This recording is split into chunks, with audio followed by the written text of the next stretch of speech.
Good morning बच्चों। हम पढ़ रहे चैप्टर नंबर 6। चैप्टर का नाम था विद्युत परिपथ और हम विभव मापी के अनुप्रयोग पढ़ रहे थे, जिसमें हमने पढ़ लिया था आंतरिक प्रतिरोध का मान ज्ञात करना। विभव मापी के द्वारा किसी सेल का आंतरिक प्रतिरोध ज्ञात करना हमने पढ़ लिया था। नेक्स्ट जो टॉपिक हमारे पास है वो है विभव मापी के द्वारा अल्प प्रतिरोध स्मॉल आर का मान ज्ञात करना। ठीक है ना। विभव मापी के द्वारा किसी अल्प प्रतिरोध को, यह ज्ञात अल्प प्रतिरोध है, उसका मान हमें कैसे ज्ञात करेंगे तो वो देखिएगा। तो इसके लिए परिपथ व्यवस्था है वो थोड़ा सा इसको ध्यान से अभी देख लेना, थोड़ा समझ लेना, 2-3 बार प्रैक्टिस करोगे तो अपने आप हो जाएगा। ठीक है ना। तो कैसे करेंगे वो देखिएगा, परिपथ व्यवस्था देखिएगा। सबसे पहले हम एक विभव मापी लेते हैं, विभव तार ए बी, ये इसका उच्च विभव बिंदु, ये निम्न विभव बिंदु। इसके मध्य, इन दोनों टर्मिनल के मध्य हम एक सेल ईपी, ठीक है, की केवल धारा नियंत्रक RH1 हमने संयोजित कर दिया। इसको हम क्या कहते हैं, प्राथमिक परिपथ, जो बार बार काम आता है हमारे पास। ये प्राथमिक परिपथ है जो लगभग सभी में सेम होता है। द्वितीयक परिपथ हम क्या करते हैं, अज्ञात प्रतिरोध स्मॉल आर, ये तो है आपका अज्ञात प्रतिरोध स्मॉल आर, इसी का मान ज्ञात करना है। इसके श्रेणी क्रम में एक ज्ञात प्रतिरोध कैपिटल आर को संयोजित करते हैं। इसके श्रेणी क्रम में हम क्या करते हैं, एक ज्ञात प्रतिरोध कैपिटल आर को संयोजित करके इस संयोजन के दोनों सिरों के मध्य या इसके श्रेणी क्रम में हम क्या करेंगे, एक धारा नियंत्रक RS2, ठीक है, और कुंजी K2, ठीक है, और एक अन्य विद्युत बल E का सेल को संयोजित कर देते हैं। कैसे समझिएगा, ध्यान से सुनिएगा। परिपथ व्यवस्था में हम एक क्या लेते हैं, अज्ञात प्रतिरोध स्मॉल आर लेते हैं, अल्प अज्ञात प्रतिरोध स्मॉल आर लेते हैं, जिसके श्रेणी क्रम में हम ज्ञात प्रतिरोध कैपिटल आर यहाँ पर ज्ञात है, ध्यान रखिएगा, 1 ओम 2 ओम कितने का भी हो सकता है।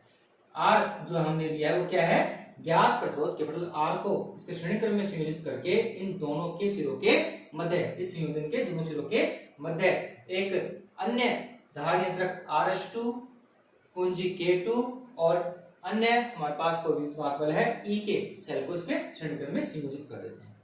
संयोजित करने के बाद इस प्रकार से व्यवस्था हमारे पास बन जाएगी। अब ध्यान रखिएगा, मैंने आपको बताया था उच्च विभव बिंदु, ये इसका उच्च विभव बिंदु है, तो कैपिटल आर का उच्च विभव बिंदु कौन सा है, ये, और निम्न विभव बिंदु आपका ये, मतलब ये पहला सिरा है इसका उच्च विभव बिंदु और ये क्या हो जाए इसका निम्न विभव बिंदु। अब इसके कारण इसका उच्च विभव बिंदु कौन सा हो गया, ये, और इसका निम्न विभव बिंदु कौन सा हो गया, ये। तो कैपिटल आर के उच्च विभव बिंदु को ए से जोड़ देते हैं। बात समझ में आई? कैपिटल आर के उच्च विभव बिंदु को हम क्या करते हैं, कैपिटल यहाँ पर ए से जोड़ते हैं। ए क्या है यहाँ पे, जो हमने तार लिया विभव मापी का, जो तार लिया है उसका उच्च विभव बिंदु, विभव मापी का उच्च विभव बिंदु क्या है यहाँ पे, ए से हम संयोजित करते हैं कैपिटल आर के उच्च विभव बिंदु को जोड़ दिया। अब हम क्या करेंगे, एक द्विमार्गी कुंजी लेते हैं। क्या लेते हैं, द्विमार्गी कुंजी ले लिया। अब द्विमार्गी कुंजी के ये 3 टर्मिनल होते हैं, इसमें X, Y और Z, याद रखिएगा। द्विमार्गी कुंजी में कितने टर्मिनल होते हैं, 3 टर्मिनल होते हैं, X, Y और Z। अब क्या करेंगे, जो हमने कैपिटल R और स्मॉल r लिया है, इनके दोनों के निम्न विभव बिंदुओं को, पहले R के निम्न बिंदु को तो X से जोड़ देते हैं और स्मॉल r के निम्न बिंदु को Z से जोड़ देते हैं। जोड़ दिया, ध्यान से देखिएगा। एक द्विमार्गी कुंजी लेते हैं, द्विमार्गी कुंजी के X, Y, Z टर्मिनल में जो कैपिटल R है, ज्ञात प्रतिरोध कैपिटल R है, उसके निम्न बिंदु को तो X से और स्मॉल r के निम्न विभव बिंदु को Z से जोड़ देते हैं। और जोड़ने के पश्चात जो Y सिरा है इसको हम धारा मापी से जोड़ते हैं और धारा मापी को विसर्गी कुंजी J से जोड़ देते हैं। ठीक है, किसे जोड़ते हैं, J से। ये हो गया आपका परिपथ संयोजन। ध्यान रखिएगा, इसको 2-3 बार बनाइएगा, प्रैक्टिस कीजिएगा, अपने आप हो जाएगा। क्या आपको लिखना है, कैसे करना है, फिर समझ लीजिएगा।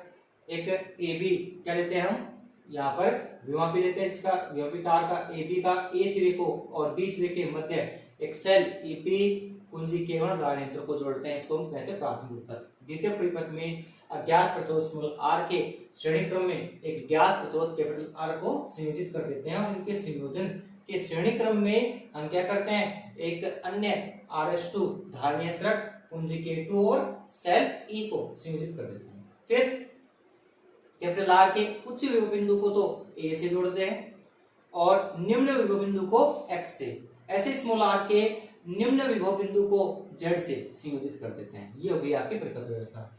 और Y टर्मिनल को हम क्या किस जोड़ेंगे, धारामापी से, और धारामापी को विसर्पी कुंजी J से संयोजित कर देते हैं। तो ये तो हो गया आपका परिपथ संयोजन। ठीक है, अब इसकी कार्यप्रणाली देखिएगा। ये तो इसकी बनावट या परिपथ संयोजन। अब इसकी कार्यप्रणाली क्या है वो समझिएगा, ध्यान से समझिएगा, प्रैक्टिकल का है ये, तो कैसे करेंगे। सर्वप्रथम कुंजी K1 व K2 को ऑन कर देते हैं, कर दिया। सर्वप्रथम कुंजी K1 व K2 को ऑन कर देते हैं और द्विमार्गी कुंजी के X व Y टर्मिनल के मध्य डॉट लगा देते हैं। कुंजी K1 व K2 को ऑन करके X Y टर्मिनल के मध्य डॉट लगाया, तो इनको जोड़ देते हैं। जोड़ दिया, जोड़ने के बाद आप देखोगे तो परिपथ में फिलहाल द्वितीय परिपथ में कौन जुड़ा है हमारे पास, कैपिटल R प्रतिरोध जुड़ा है। क्या जुड़ा है, कैपिटल R प्रतिरोध। अब यहाँ पर हम कैपिटल R प्रतिरोध के लिए इसके ऊपर हम क्या करेंगे, यहाँ पर संतुलन लंबाई ज्ञात करेंगे, जिसको हम L1 मान लेते हैं। कैपिटल R प्रतिरोध के सिरों पर विभवांतर के लिए, विभवांतर क्या है, V1। ठीक है, कैपिटल R प्रतिरोध ये हमारे पास जुड़ा हुआ है। यहाँ पर फिलहाल आप देख सकते हो इस तरीके से, ये केवल कौन सा जुड़ा हुआ है, कैपिटल R प्रतिरोध। तो कैपिटल R प्रतिरोध के सिरों पर विभवांतर हमारे पास क्या हो जाएगा, V1। इसके लिए हम संतुलन लंबाई यहाँ पर ज्ञात करेंगे, वो संतुलन लंबाई क्या है, L1। तो विभव मापी के सिद्धांत से V1 बराबर क्या हो जाएगा, x L1 हो जाएगा। समीकरण नंबर 1 हुआ कि नहीं हुआ। चलो इसको एक बार रहने दो ऐसे ही। अब ओम के नियम से आपको पता है V1 बराबर क्या होता है, IR। क्यों, प्रतिरोध कैपिटल R है और इसमें प्रवाहित होने वाली जो धारा है वो क्या है हमारे पास, इसमें प्रवाहित होने वाली जो धारा है वो हमारे पास है I। कैपिटल R के सिरों पर जो धारा प्रवाहित है वो I, विभवांतर V1। तो ओम के नियम से V1 बराबर क्या हो जाएगा, IR हो गया। अब इन दोनों को, ये भी V1 का मान है, ये भी V1 का मान है, तो संतुलन की अवस्था में क्या होगा, x L1 बराबर IR। समीकरण नंबर 1 हो गया। अब हम क्या करेंगे, डॉट को यहां से निकाल करके यहां लगा देंगे। प्रणाली बता रहा हूं आपको। अब डॉट को एक्स वाई टर्मिनल से हटा करके वाई जेड टर्मिनल के मध्य लगा देते हैं। तो आप देख सकते हो अब आर और स्मॉल आर, मतलब आर प्लस स्मॉल आर प्रतिरोध हो गया श्रेणी क्रम में ना। ठीक है, पहले केवल कैपिटल आर था, अब कौन सा जुड़ गया आप देख सकते हो, स्मॉल आर भी जुड़ गया। अब R प्लस स्मॉल r के सिरों पर विभवांतर को हम क्या मान लेते हैं, V2 मान लेते हैं। क्या मान लेते हैं, V2 विभवांतर है। तो इसके लिए संतुलन लंबाई निकालेंगे यहाँ पर, तो संतुलन लंबाई को हम क्या मान लेते हैं, L2। तो विभवमापी के सिद्धांत से क्या हो जाएगा, XL2।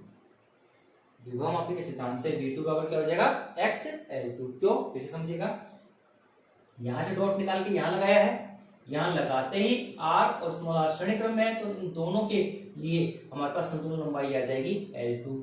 और इन दोनों के सिरों के मध्य विभवांतर को हमने V2 माना है। तो विभवमापी का सिद्धांत क्या कहता है, वो कहता है E बराबर XL या V बराबर XL। होता है कि नहीं होता है। तो यहाँ पर टर्मिनल वोल्टता निकाल रहे हैं, तो टर्मिनल वोल्टता होगी दोनों सिरों पर, जो हमने V2 लिया है तो XL2।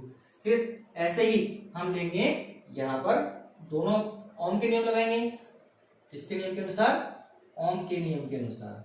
अब ओम के नियम के अनुसार करेंगे तो धारा इसमें I प्रवाहित हो रही है, लेकिन प्रतिरोध क्या है, R प्लस स्मॉल r। तो ओम का नियम V बराबर क्या होता है, IR। तो I R की जगह क्या है, R प्लस R। संतुलन की अवस्था में दोनों को बराबर कर दो, तो क्या हो जाएगा हमारे पास, XL2 बराबर IR प्लस स्मॉल r। हो गया, इसको समीकरण नंबर कर दो, समीकरण 1 व 2। ठीक है, समीकरण 2 में समीकरण 1 का भाग दो, समीकरण 2 में समीकरण 1 का भाग दो, इसमें इसका भाग दोगे तो देखो IR प्लस स्मॉल r बराबर XL2। इसके अंदर इसका भाग देना है तो भाग दे दो IL1। ठीक है, IL1 बटे क्या हो जाएगा हमारे पास, XL1। हो गया, x से x कट जाएगा, I से I कट जाएगा, यहाँ पर क्या बचेगा, इधर मैं कर रहा हूँ ध्यान से देखिएगा, यहाँ पर बच गया हमारे पास आर प्लस स्मॉल आर बटे L1। सॉरी, यहाँ पर ये गलती कर दी मैंने, ये लिख दिया, हमें लिखना था यहाँ पे XL1 तो लिख दिया था IR होगा, IR, तो I से I तो कट गया, ठीक है, बटे यहाँ पर क्या है हमारे पास R है, बराबर क्या हो गया हमारे पास L2 बटा L1। इसको व्यवस्थित करो तो इसमें अलग करोगे तो 1 प्लस स्मॉल आर बटे कैपिटल आर हो जाएगा, हो गया, ये हो जाएगा आपका L2 बटे L1। हमें चाहिए क्या स्मॉल आर का मान, तो इधर केवल स्मॉल आर बटे कैपिटल आर रख लो, इसको इधर ले जाओगे तो क्या हो जाएगा L2 बटे L1 माइनस 1, तो स्मॉल आर बराबर क्या हो जाएगा, इसको आर को इधर ले जाओ तो L2 बटे L1 minus 1 into capital R, ये हो गया आपका अज्ञात प्रतिरोध का मान, स्मॉल आर का मान, ठीक है। तो ये हो गया हमारे पास इसकी कार्यप्रणाली। तो ये हम अल्प प्रतिरोध इस प्रकार से हम इसके अंदर निकाल सकते हैं। कैपिटल आर आपका ज्ञात प्रतिरोध है, L1 L2 आपको यहाँ से यहाँ पर लोगे तो L1 आ जाएगा और यहाँ पर लगाओगे तो L2 आ जाएगा। ये हो गया विमापी के द्वारा अल्प प्रतिरोध स्मॉल आर का मान ज्ञात करना, ठीक है। इसमें ध्यान रखिएगा, चित्र में थोड़ा दिक्कत होती है, 2-3 बार प्रैक्टिस करना, जैसे मैंने बताया उस हिसाब से इसकी प्रैक्टिस करोगे तो ये आपको ध्यान में आ जाएगा।